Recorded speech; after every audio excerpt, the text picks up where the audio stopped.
Hey everybody, welcome back to Elevator Pitch. My name is Joe Ennis, and today I am talking to Shondell Varcianna. Shondell runs a company called Varci Media, which specializes in content for blogs, mainly for financial institutions. Varci Media is a content writing company that helps financial institutions save time by writing content that speaks to their target audience. Shondell and her team have transformed their clients' blogs into a solution provider for their customers. Shondell is brilliant and talks a lot about their method for coming up with ideas for new content, as well as how they use it to benefit their client and how their clients can use it to benefit their potential clients. Also, if you're interested, check the bio or description of this episode wherever you're listening to it, whether it's an audio or video that you're watching or listening to. She has a blog content checklist for free that she's giving away to you guys so that you can kind of get your blog moving in the right direction and, have some better ideas for what you want to do with your blog.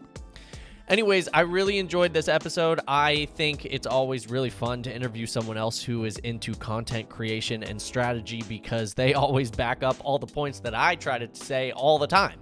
So it was really fun talking to Shondell, and I would really recommend that if you want a strong blog, reach out to her, get in touch, and see if there's something she can do for you. Anyways, enjoy the episode. Hey everybody, welcome back to Elevator Pitch. My name is Joe Ennis, and today we are talking to Shondell Varcianna. Shondell, thank you for being here. Thank you so much for having me. So right off the bat, Shondell, I just want you to tell everybody a little bit about what you do, a little bit of your background, and what brings you on today.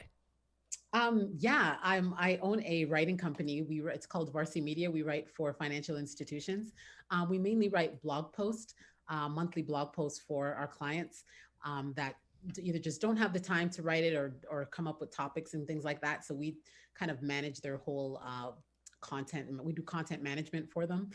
Started the business in 2014, moved here from Canada actually in 2014 and started the business. And here we are today. That's cool. I've never been to Canada. I want to go to Canada, but I've never been. You should, in the summer. It looks very pretty. Yeah, I hate the cold, so I would probably die in the winter. You would. It's really bad. Yeah. I want to see a moose.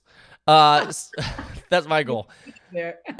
So, Shondell, blogs, content. I obviously love both of those things.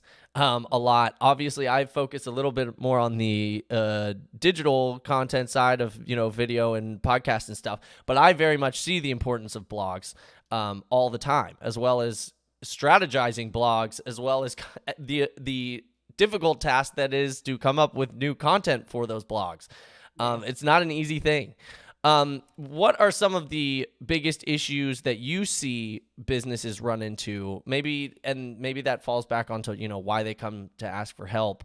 And what do you guys do to tackle those issues in particular? I assume most of them are just, we don't know. They're either we don't know what to write about or we don't have, the team or the power to do that. Yes. Yeah. And you're right. It's a combination of both. The number one thing is consistency. It's the time to come up with the topics, to write the topics, to consistently post the topics, and then promote it. It's a whole entire marketing strategy, as I'm sure you know. It's not just about creating the content. It has to be distributed. It's got to be marketed extremely well. When it comes to coming up with topics, the topics are not hard to come up with if you know your customer extremely well. So it always comes back to what your customers want. We don't just kind of write content for the sake of writing content. It's content based on what your ideal customer wants to know.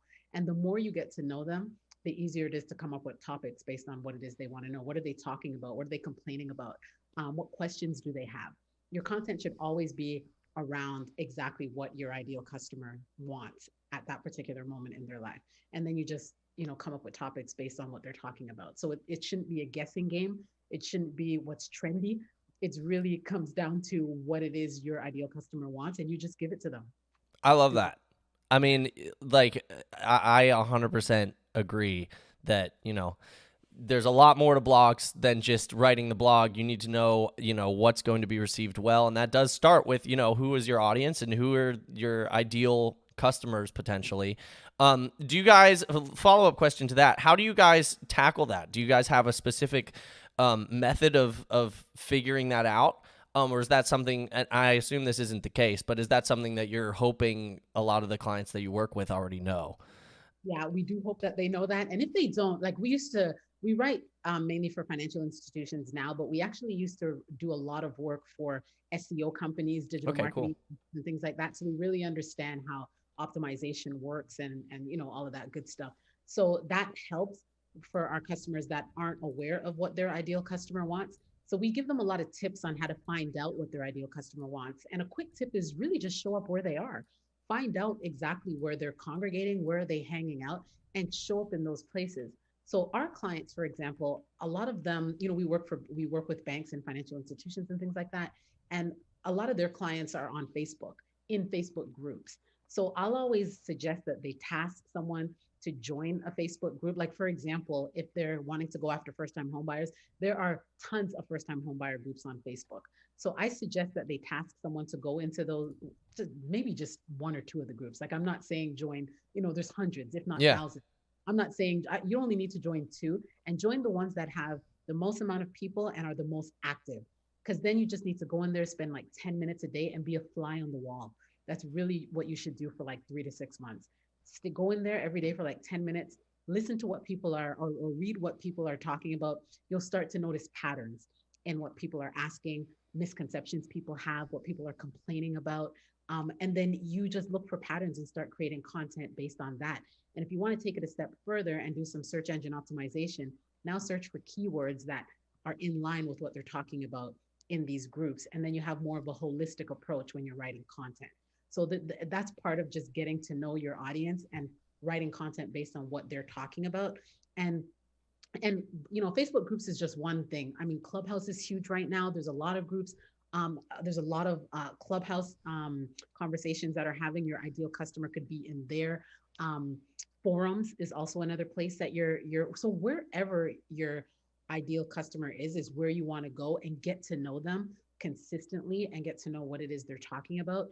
And then just to take the plan a little bit further, when we create blog posts, I always suggest that our clients take snippets of those blog posts and post them on social media. Because we're talking about exactly what your ideal customer wants, because you've done the research, we know what they're talking about. We've done some search engine optimization. We're adding that. So now you get the search engine optimization with, Google, Yahoo, and Bing, but you're also taking snippets of that and adding it on your social media sites where they're hanging out. And then, so it becomes a little bit of a holistic approach. And then you link it back to your website. You hope they subscribe to your blog. So it does become more holistic when we dive a little bit deeper. But that in a nutshell is how content should be written. I love that. And obviously, I think you're an amazing guest because I preach all of that stuff all the time, just with content in the video and podcast form. But it's basically the same idea of, Yes. record long term, take snippets, post them places. I preach Facebook groups all the time. Jump into Facebook groups, hear what other people are talking about, want to learn about, talk about those things. Yeah. Love that. Big fan of you all of a sudden already. And I just reminded, if I could say one other Of tip course. to Facebook groups. So after you paid attention for a few months to what you're that fly on the wall and you're listening to what people are talking about, if you can add value, add value. So what I mean by that, if you can answer some of the questions that they're asking, if you could chime in and just be that expert. Do that. You're not selling yourself, because a lot of these Facebook groups, you cannot sell yourself. Right. But you don't need to sell yourself when you're answering questions. That's providing value. That's chiming in because you're that expert in whatever industry you're in.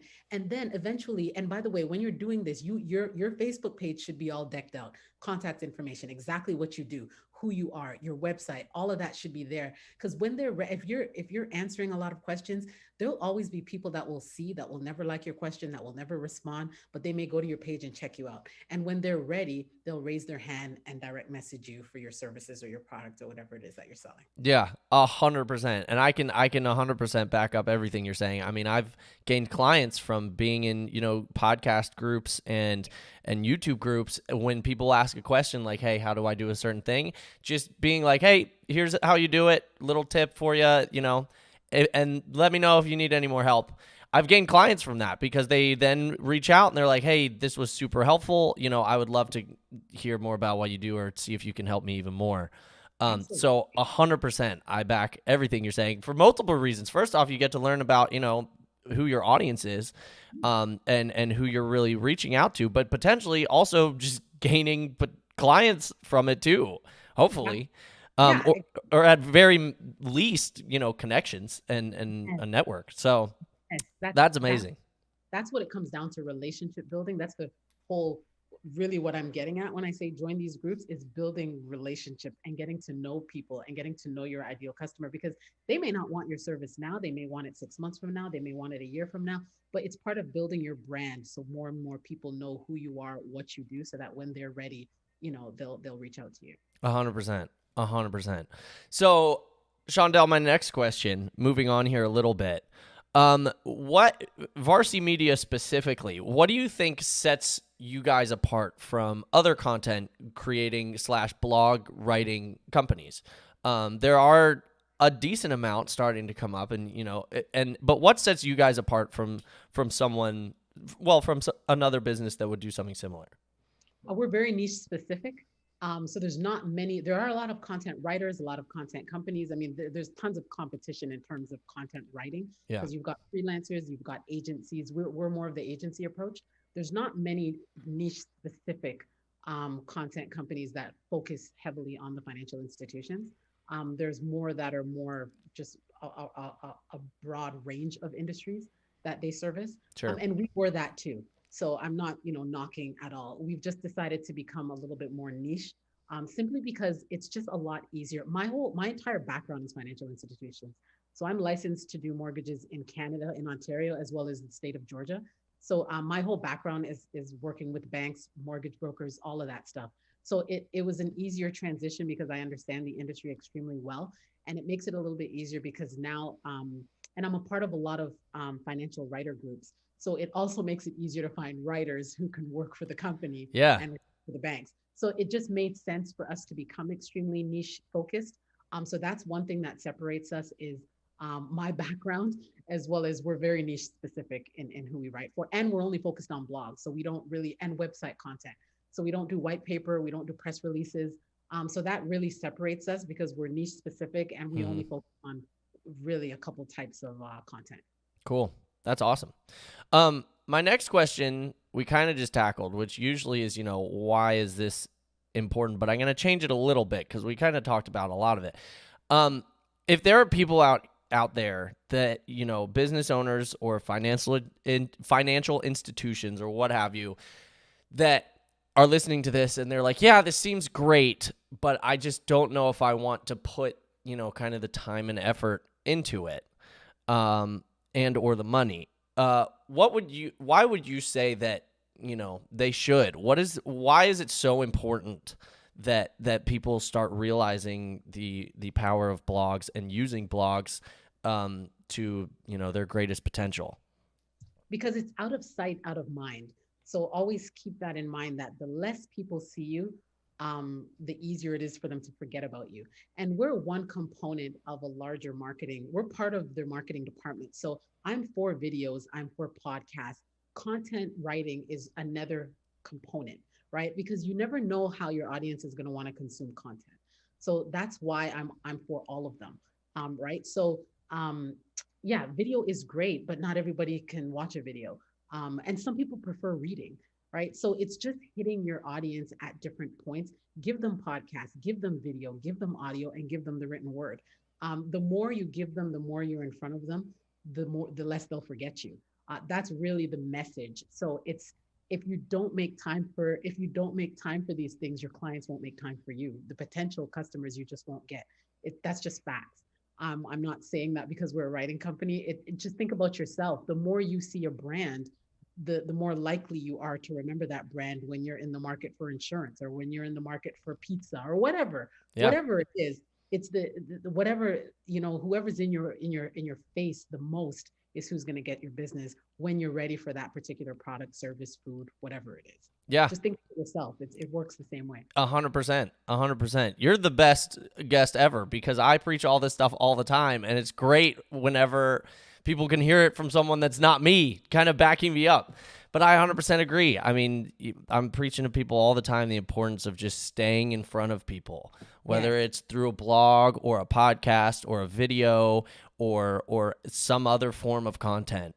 Yeah. Just staying in front of people is so important nowadays because that's how, yeah, like you're saying, when they eventually do need a service like you, if you're the one that's been in front of them the whole time, you're the one they're gonna think of first.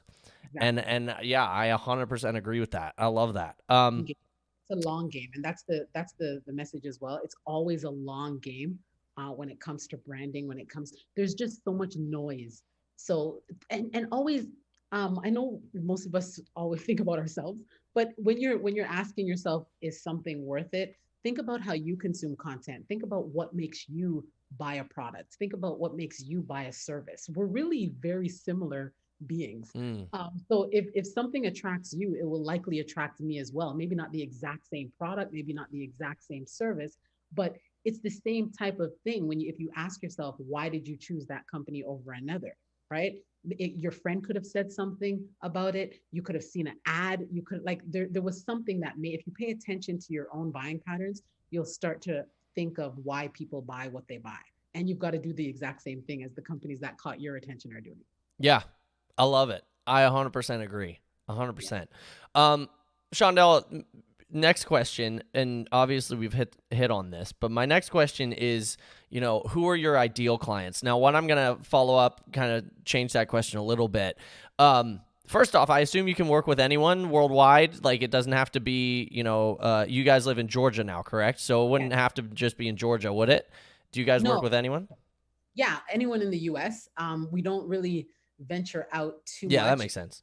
Yeah, it's mainly our clients are, but any of the states Yeah. in the U.S. We just picked up a client in Hawaii actually Oh, cool. That's fun. today. So yeah, so Hopefully you we're. have to go visit them for some Oh, reason I at was some just point. talking to my husband about that yesterday. I Hopefully said they that. need some more hands-on service. I literally had this conversation with my husband yesterday. I was like, look, Hawaii. And I've been to Hawaii. My brother got married there, but it's Oh, beautiful. It's a beautiful place. So yeah, we can work with the clients anywhere in the US. cool. That's And our. then my next follow-up to that is, financial companies that you guys work with, financial institutions. Is there a specific, type of financial institution or maybe size that you like to work with, or will you work with anyone? We have large and small. The majority are in that medium size where they've got maybe the majority of our clients I would say are on the smaller scale. Now that I'm just thinking about it, most of them are state specific. So some of them have branches outside of the states, but most of them have most of their branches within a particular state. So we kind of like that because it makes it a lot easier to write for them Sure. because we're writing for people in one market. So they've got one type of client in a hmm specific market versus a larger institution that has clients in different states. So especially when when we're writing about local data, when we're writing local data, that makes it. We just got to do more research at the end of the day. So we've got the good thing is we've got financial writers. A lot of our writers come from banks, come from credit unions, so that makes it a lot easier. But I wouldn't really say there's a preference. There's just differences, is Sure. what I would. Cool. And then my other question, kind of a follow-up to that, is well, two questions. First one, is there anything, if you were telling, let's say there's people working for financial institutions right now that would like to start writing, themselves or have an internal team, are there any tips that you can give them to get started? I know you already gave them the tip of, learn who your audience is through, easy means like Facebook and other groups like that and social media. But maybe are there any other like maybe technical things they should consider? Like, I don't know if there's any compliance issues with writing blogs for financial institutions or anything that they could consider that's kind of, broad, but they could consider when starting or should consider when starting. Yeah, absolutely. They'll know about compliance because everything we write has to go through compliance before it gets Right. published. So they'll already know about compliance and things that they're allowed to post and things that they're not. But just some quick tips. Most people when they're reading, they skim. So it's very rare that when people read, they read word for word, especially when they're reading online content. So you always want to break up the content, short sentences, short paragraphs, because it allows the eye to move. Add subheadings. So I would say if you're writing a 500 word blog post, you want to have at minimum 3 subheadings, because it allows people to skim, look at a subheading, see if it's something that interests them, continue to read. You can break up the content by adding video in the blog post as well. You can add some audio content in the blog post, pictures, graphics, all of that stuff helps to move the eye where you want it to go. So those are quick tips that when you're writing, rather than writing, most people won't read, you know, a 300 word paragraph. They'll just tune out. Right. And the font that you use too should be large enough, at least 12 point. The smaller it is, you know, some people wear glasses, they may not have their glasses on at that time. So you always want to think of things that are going to make it easy for people to consume your content. Now, I'm not saying go, 16 point font, but 12 is usually, standard, or even 13, because that just helps you're able to reach more people, older people that may not be able to see. I mean, it's not even older people, because younger people, aren't able, not everyone has 20/20 Yeah. vision. Anything that will allow the eye to move where you want it to go. Just think about that. Think about when you read, put yourself in things that make you stay on a page. What pops out at you? Good headlines, catchy headlines. Without a catchy headline, they're not even going to read. So those are Right. some things that you want to pay attention to as well. Titles should not be long at all, no more than like 5-6 words.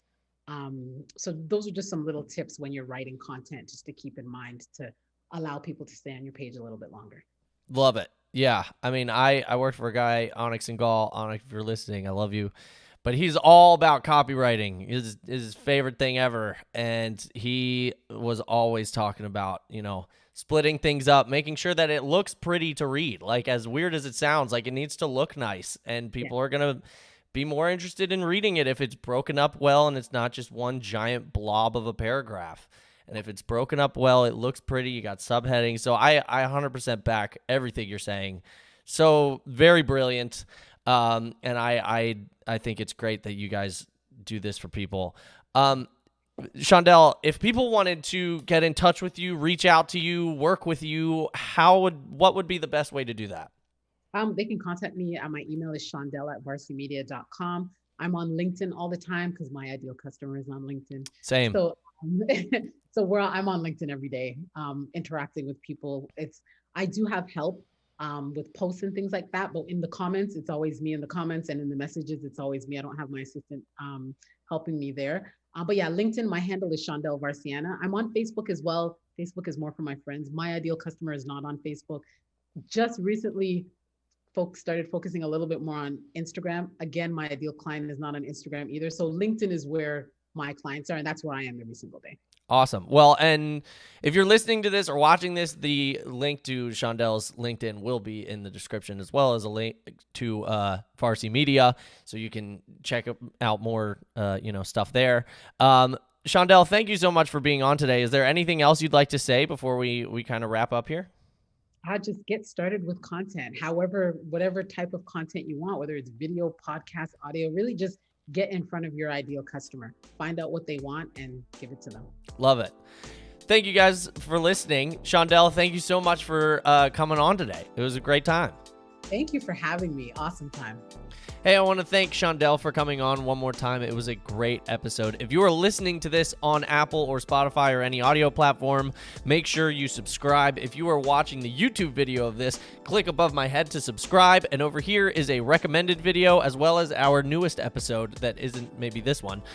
Check those out. Thanks for watching.